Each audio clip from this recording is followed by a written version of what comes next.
In this video, we're going to talk about factoring polynomials where our a value or leading coefficient is equal to 1. This is going to be one of the more common factoring methods that you use early on in algebra. So what we need in these are trinomials that are in standard form. So that's our ax squared plus bx plus c. And that leading coefficient, like I mentioned, that's the a value, that's what's in front of x squared, is equal to 1. So we don't always write 1 when it's 1 times some number because 1 times any number is itself. So we're just going to see these trinomials as x squared. There's a few different options you can use. The box method and diamond method might be easier for some people as they're first learning how to do this, but once you understand what you're doing, you might not need those. You can just go straight to the factors of c, which we actually use in both of these. So before we get started, think about the opposite of what we're doing here. So factoring is really dividing, and we feel much comfortable usually distributing, which is multiplying, so we just kind of have to think backwards. So we want to think of our FOIL or box method, however you distribute binomials like this, in reverse. So in this case, if you are used to using FOIL, we do x times x times 5, 2 times x, 2 times 5, that's our FOIL, and we end up with x squared plus 7x plus 10. Or if you do the box method, same thing, we've got x plus 2 times x plus 5. We get these 4 terms here, but these are like terms, so we combine those, and that's what gets us our 7x. So this part is really important in thinking about how we factor. So you notice that the 5 and 2 multiply to 10, and then we actually ended up adding the 5 and 2 to get the 7. So that's going to be key to what we're doing here. So our box method, as always, we want to think, can we factor out a common monomial first? In these examples, we aren't. But the main thing is we're trying to find the multiples of our c value, 12, and see which set of those multiples add to that b value. So remember in our first example, 2 and 5, they multiply to get 10. So 2 and 5 are one set of multiples of 10, or factors of 10, and they add to 7. So we have this first example here, 12, and negative right now doesn't totally matter. So we want to see what factors we have of 12. Yeah, they should say factors, not multiples.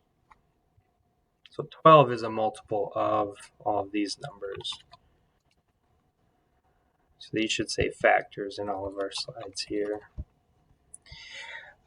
So we have 1 and 12 multiplied to 12, 2 and 6, and 3 and 4.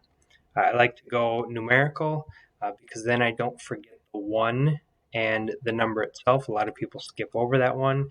It's just going in order. Then I get to 3.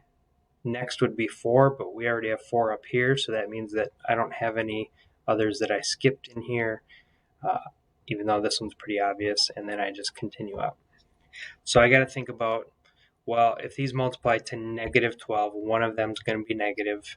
So these 3 combinations, if I make one number negative, which one would add to 4? 1 and 12 won't work, they're too far apart. 2 and 6, that's a difference of 4. So if I do 6 minus 2, that's 4. So I'm going to end up with a negative 2 and positive 6 as my factors. Just double checking the other one, 3 and 4 are too close together to add up to 4. So this would have to be a negative 2x.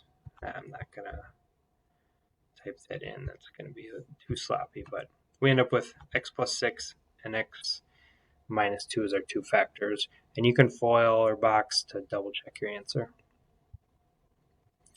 Again, they should say factors here.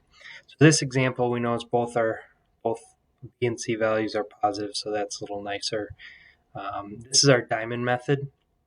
So you can set up, looks more like an X. You could draw a diamond around it. That's kind of where that came from, but we don't have to draw the diamond. So you take the C value, 21, you put that up top. The B value, 10, goes in the bottom. We want to figure out what two numbers multiply to 21, right? So multiply to our C value. And these two numbers have to add then to our B value, 10. So again, just another way to kind of visualize what those numbers are, but it's still the same process as when we talked about doing FOIL or box method to multiply in reverse, and what we did with that box method in that last example. So 21, our factors of 21 are 1 and 21, and 3 and 7, that's it.